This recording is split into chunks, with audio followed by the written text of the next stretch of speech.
Today, Europe's landscapes are slowly regaining their wildness, sparking an intriguing question. Could a big cat ever return to reclaim its place here?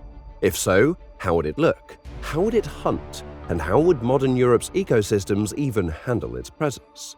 Europe wasn't always without big cats. Turn back the clock, and you'll find fearsome felines prowling its plains and forests. Take the Eurasian cave lion, for example. This Ice Age giant roamed Europe until about 12,000 years ago.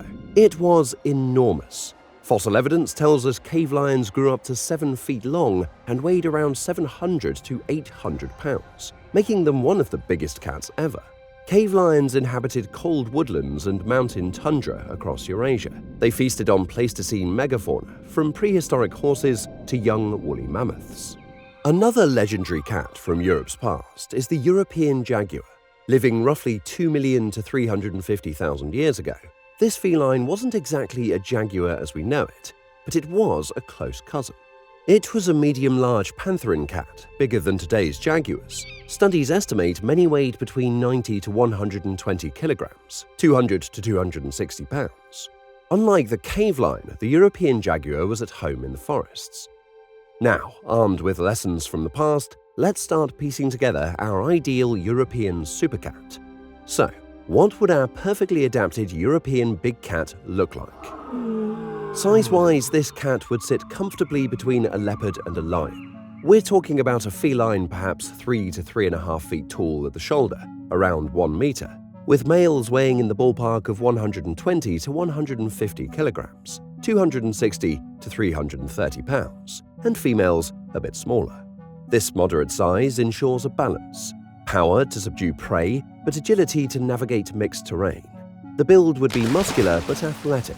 Imagine the sleek strength of a jaguar combined with the lithe agility of a cougar. Its body is compact enough to weave between trees, with a low center of gravity for stealth stalking, but also stocky enough to wrestle down a full-grown stag. Speed and agility are vital for a hunter in the varied European landscape. Our cat wouldn't be built for marathon chases on open plains, so it doesn't need cheetah-like speed. Instead, it excels at short, explosive sprints and incredible leaps. With long, powerful hind legs, it could probably spring forward at 30 to 40 miles per hour in a burst, just enough to close the gap on an unsuspecting deer within a few strides. It might not sustain that speed for long, but it doesn't have to. 1 or 2 bounds, a lightning charge from cover, is this cat's style. In the dense woods or rugged hills, sure-footedness counts more than top speed. Think of how a snow leopard bounds among rocks. Our cat similarly has excellent balance. A long tail acts as a rudder, helping it pivot quickly and keep balance on rocky slopes or snowy ground. Sharp, retractable claws give it a grip like mountaineering crampons when clambering up a cliff or a tree trunk. This cat would be a decent climber, not quite as arboreal as a leopard, but capable of scaling a sturdy oak to stash a kill or scan the area. Those paws would be broad and equipped with tough pads and fur between the toes, almost like built-in snowshoes. This adaptation lets our cat walk on snow without sinking too deep, a handy trait for harsh European winters. At the business end, we have the jaws and teeth, the tools of the trade for any big cat. The ideal European big cat would boast a bite force to be reckoned with. Modern jaguars are famous for their crushing bite, and we'd outfit our cat with a similar power. A broad skull and strong jaw muscles would let it deliver a lethal bite to prey, even through thick hide or bone. Unlike the saber-toothed cats of old, we're not giving it oversized fangs that risk breaking. This cat's canines are proportional but thick and slightly curved, perfect for puncturing vital spots. The fur and coloration of our European big cats are designed for perfect camouflage in Europe's diverse landscapes. In summer, its coat is short, sleek, and tawny brown or earthy grey, subtly patterned with faint rosettes or stripes that break up its silhouette in dappled forest light. In winter, the coat thickens significantly and takes on a lighter tones, creamy grey or pale beige, to blend seamlessly with snowy or leafless environments. Males might sport a modest ruff of thick fur around their necks for warmth and protection, giving them a majestic look without sacrificing stealth. Every top predator needs a hearty menu, and our European big cat would have plenty to choose from. Europe's woodlands and mountains are teeming with herbivores. Think deer, boar, and more, and this cat is built to feast. The primary prey would likely be medium to large ungulates. Red deer, the majestic stags and hinds roaming many European forests, would be a favorite target. These deer are plentiful from the British Isles to the Carpathians, and an adult red deer weighing 200 to 300 kilograms for a big male is a solid meal for a big cat. In areas with roe deer, a smaller cousin of the red deer, those would be on the menu too. Wild boar would be another staple. Europe's boars are tough, strong, and can be ferocious when cornered, but our cat has the tools to take them.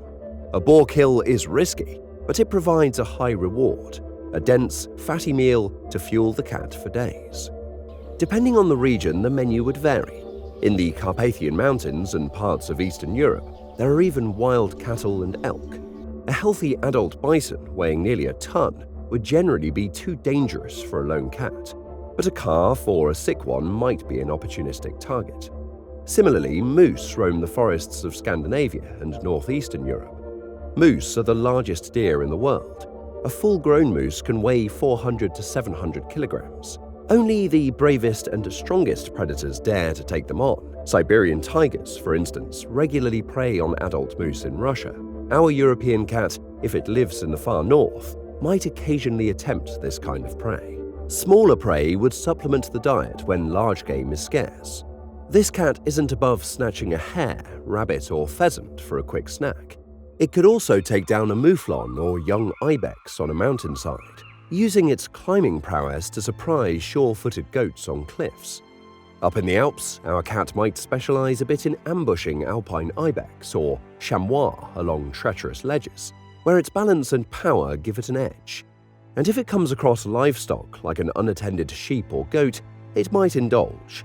Fish wouldn't be a major part of its diet, but perhaps like a tiger or jaguar, it could swim well and wouldn't hesitate to snatch a fish or waterfowl if the opportunity arises. Yes, our cat can swim, maybe not as fond of water as a tiger, but capable of paddling across a river or lake shallows to pursue prey or cross into new territory. How does this cat execute its hunts? Stealth and ambush are the name of the game. In Europe's mostly wooded and rugged environments, a stalking predator has the advantage over a chasing predator. It likely hunts primarily at dawn and dusk when its prey is active but the light is dim.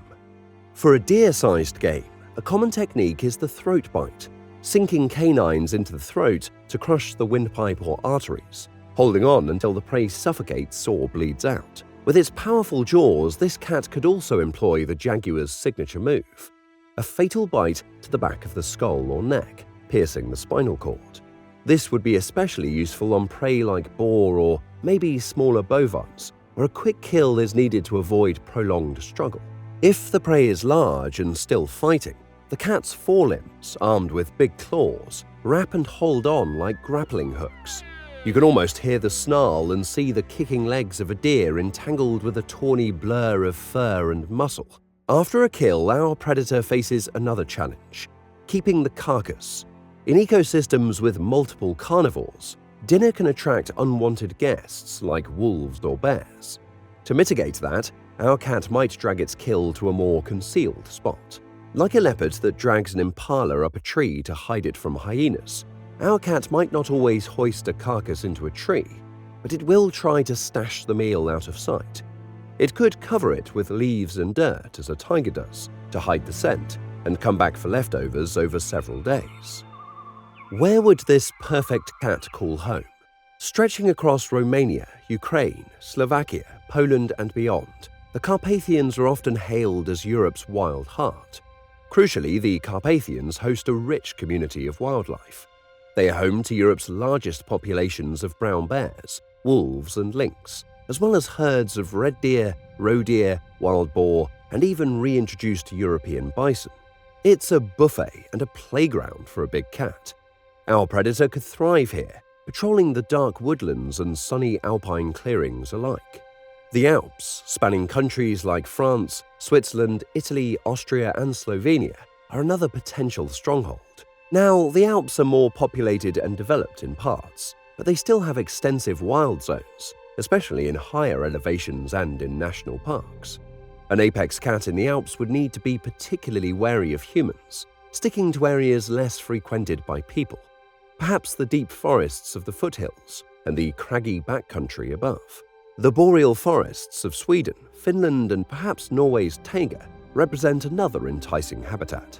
These are vast expanses of pine and birch forests, interwoven with bogs, lakes, and tundra in the far north. Human population density in rural Scandinavia is low, and there's already a precedent of large predators: brown bears, wolves, wolverines, and lynx living there. For a big cat, Scandinavia offers a chilly buffet: moose, red deer in the south, roe deer, and reindeer. Sweden famously has a huge moose population, estimated at around 300,000 to 400,000 in summertime. Beyond these, other pockets of Europe could support the cat: the Pyrenees between Spain and France, and the vast forests of European Russia. Importantly, wherever it lives, our cat would seek habitats with dense vegetation or rugged terrain for stalking cover, plus water sources because prey congregate there and the cat needs to drink too. It would avoid the most human-dominated landscapes like open agricultural plains or cities. In the solitude of a moonlit forest, a deep growl breaks the silence. Our big cat is not chatting with friends, but warning a rival to back off. Unlike lions, which are famous for living in prides, the big cat of Europe would be mostly a solitary creature. Why solitary? Europe's environment, with prey scattered in forests, doesn't favor group hunting the way open savannas do. There's no massive herd of zebra or wildebeest here requiring a team effort. Instead, stealth is paramount, and one cat can slip through the trees much easier than a group. So, our cat lives alone for the most part, each adult maintaining its territory and meeting others only briefly for mating or when raising young.